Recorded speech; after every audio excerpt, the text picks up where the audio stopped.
வணக்கம்ண்ணா. வணக்கங்கண்ணா. ஈரோடு திருமலா டெக்ஸ்ல இருந்தீங்கன்னா நம்ம கடை எங்க இருக்குங்க? ஈரோடு பன்னீர்செல்வம் பாருங்கண்ணா. ஓகேங்கண்ணா. இப்ப ஆடி வந்துருச்சு, ஏதோ ஆஃபர் இருக்குங்களா நம்ம கிட்ட? ஆமாங்க, பனாரஸ் காட்டன் ஆஃபர் போடுவாங்க. Banarasi cotton offer. ஆமா, பனாரஸ் காட்டன் ஆஃபர் போடுறோம். Banaras cotton offer. சேலை சூப்பரா இருக்குங்களா? சேலை சூப்பரா இருக்கும், லவ்லியா இருக்கும் சேலை. என்ன முந்தி எப்படிங்க? அருமையா இருக்குங்கண்ணா. முந்தி சூப்பரா இருக்கும். பனாரஸ் காட்டன் 450 ரூபீஸ் ஒன்லிங்க. 450. ஆமா, 450. 450. சூப்பர்ங்கண்ணா. சூப்பரான ஆடி ஆஃபரா ஆமா, இருக்குங்க. வீடியோல என்ன ரேட்டோ அதே தான் போடுவோம். ஓகேங்கண்ணா. என்ன கலெக்ஷன் பாருங்க. கலர்ஸ்லாம் ஆமா, கட்டு வந்துரும். கட்டுக்கு 5 கலரா 10 கலருங்களா? 5 கலருங்க. 5 கலர். இந்த 5 கலர் வந்துரும். ஓகே, 5 கலர் வந்துரும். சூப்பர்ங்கண்ணா. எப்படி இருக்கு?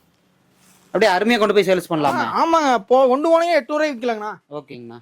800 ரூபாய்க்கு விற்கலாம். ஈஸியா தாராளமா 800 ரூபாய்க்கு விற்கலாம். மினிமம் எவ்வளவுங்கண்ணா பர்ச்சேஸ் பண்ணணும் நம்ம கிட்ட? மினிமம் பர்ச்சேஸ் பாத்தீங்கன்னா ஒரு கட்டுங்கண்ணா. ஒரு கட்டு எடுத்துக்கலாம். ஒரு கட்டுங்கண்ணா. நேரடியா வந்து தான் எடுத்துக்கணுங்களா? இல்லைங்க, ஆன்லைன்ல எடுத்துக்கலாம். Cash on delivery available. Cash on delivery கொடுத்துக்கலாம். ஆமா, கொடுத்துக்கலாம். சூப்பர்ங்க. எப்படி கான்டாக்ட் பண்றதுங்கண்ணா? இந்த ஸ்க்ரோல்ல ஓடிட்டு இருக்க நம்பருக்கு ஹாய்னு மெசேஜ் பண்ணி பனாரஸ் காட்டன் டைப் பண்ணி அனுப்பிச்சு விடுங்க. உங்களுக்கு கலெக்ஷன் சென்ட் பண்ணுவாங்க. ஓகேங்கண்ணா. ஓகே, நன்றிங்கண்ணா. நன்றிங்கண்ணா.